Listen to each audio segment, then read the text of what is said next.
We're here at the Baseball Performance Center with Chris O'Neill, hitting coach here at VCU. So, Coach, we're obviously indoor, beautiful hitting facility that you guys have access to. Talk about the value of having an indoor space where guys can come in and just really get work in whenever they need.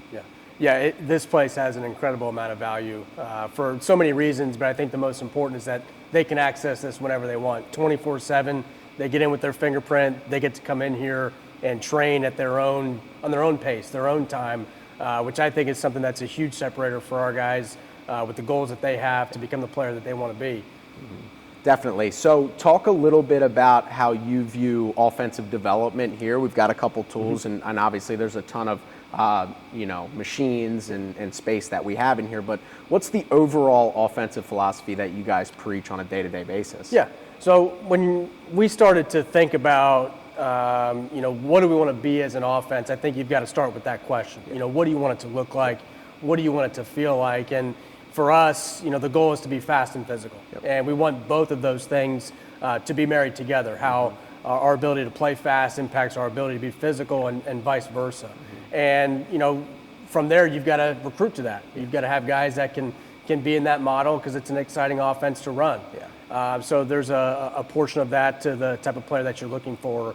And then once you get those guys here, you've got to be able to create the environment to do so. And so for us, that environment, that atmosphere part is very important. Guys have to come in here and know that they can be themselves, they can be the player that they've been, and then continuously build upon that with how we're going to have it set up. We love to compete in here. I think that's a big part of it too. And with the resources and the people that we have, we're very fortunate to be able to do that.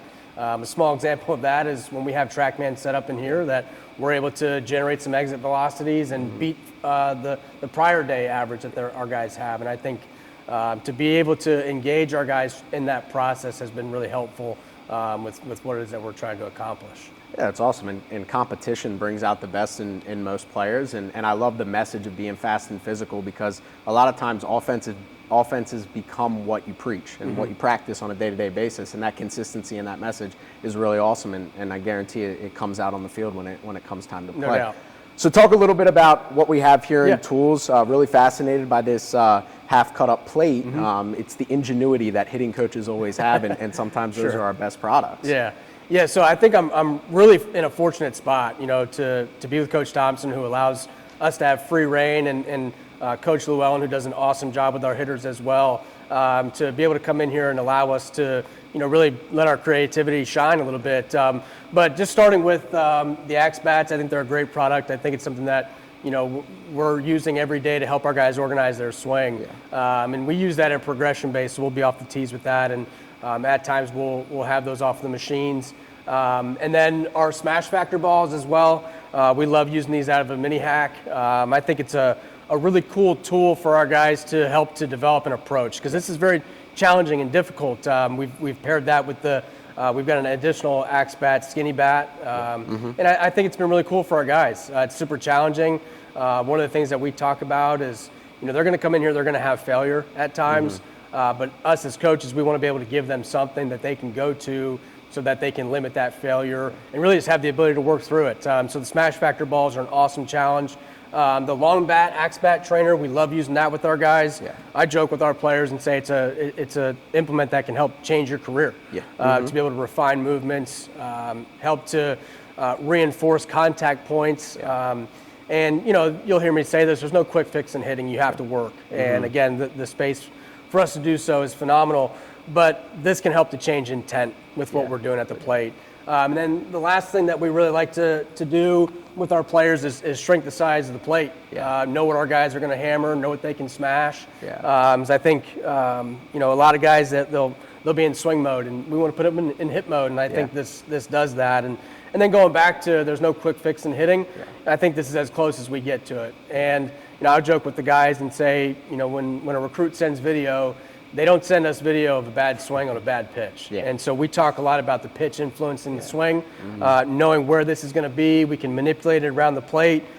We can manipulate it to really marry a task to a situation in the game as well, moving runners and playing team offense. But we love using this. Our guys hit over this every day, and we have a good time with it. So let me ask you a quick question about that. We'll start on that. individualized, I'm guessing, for each guy because each guy dominates different parts of the plate, correct? For sure. Yeah. Yeah. So how has that come about? Where has there been moments, especially with younger guys, where it's like a light bulb where maybe that guy just realized he kind of hammers extended more than he does even middle? Yeah. Yeah, we found that. And I think that, again, going back to the individual part, guys will manipulate it and show us where they're attacking. And then, again, that's a way for us to evaluate, hey, you told us you were hitting over this part of the plate, yet you're attacking a pitch that's not there. So let's get to learn the zone a little bit better and learn your zone a lot better.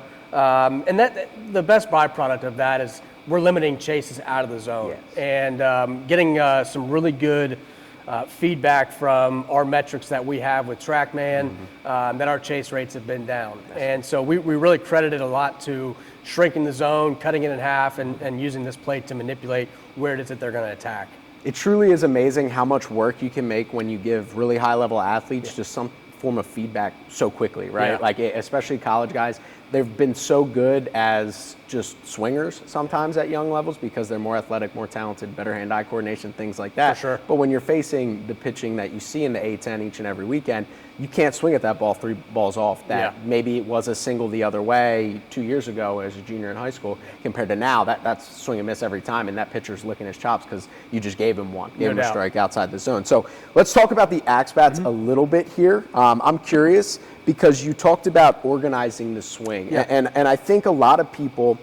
And there are value in the bat speed component, For sure, and that's been a big thing. But one of the things that I've noticed working with hitters is high-level hitters, you give them any one of these, they can find a barrel. Yeah. And that tells me something about the ability to have adjustability and how long their swings in the hitting zone, and all the things that are kind of the core of what hitting is in game. Yeah. It's like it's a way to kind of create challenging environments without necessarily having to face velo or face spin. You can even do that on a tee and a front toss situation. So talk about what you mean by organizing the swing more than just, we're swinging heavy bats. Yeah, for sure. So we'll think about the swing from the ground up, okay? And you had mentioned it about being able to adjust in the swing. That's what we're looking for with using these different weighted bats and different spots of the bats and where the weight is, where the weight's dispersed.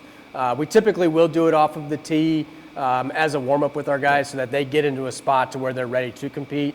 But just being able to organize from the ground up and going in that sequential order, we found that the axe bats are a good product of that. And then maybe we'll have the byproduct of bat speed because we've organized the swing so well. I think that's important. Any guy that's going to come play for VCU probably has bat speed, right, in some form or fashion. That's part of being physical, right? That's the importance of having a strength conditioning staff that's there to work and make guys stronger. But in terms of being able to take that strength and that physicality into the box and rotational power, being able to, kind of build it from the ground up is really important. And lastly, with the smash factor balls, obviously just have become a huge thing in college baseball, and I feel like everybody's using them now. Just multiple things, right? Cleaning up the swing, right? Being able to get the pitches at the high top of the zone, those high spin fastballs that pitchers are now chasing, but also just being able to create those competitive environments where guys are going to fail, but then when they go out and even if they see the A-10 pitcher of the year, it might not be as challenging as the thing they saw indoors in the Baseball Performance Center on Wednesday afternoon. Yeah, these have been invaluable to our process and being able to hit them every day to really mimic that very particular fastball that we're seeing more and more in college baseball. Having our guys realize that they can calm their swing down and still compete off of that pitch. We like to frame it around, this is a Friday night fastball. It's a guy that doesn't yield a ton of extra base hits, so we've got to be able to have an approach of single mindset first and just jab, jab, jab until our whole offense can get going.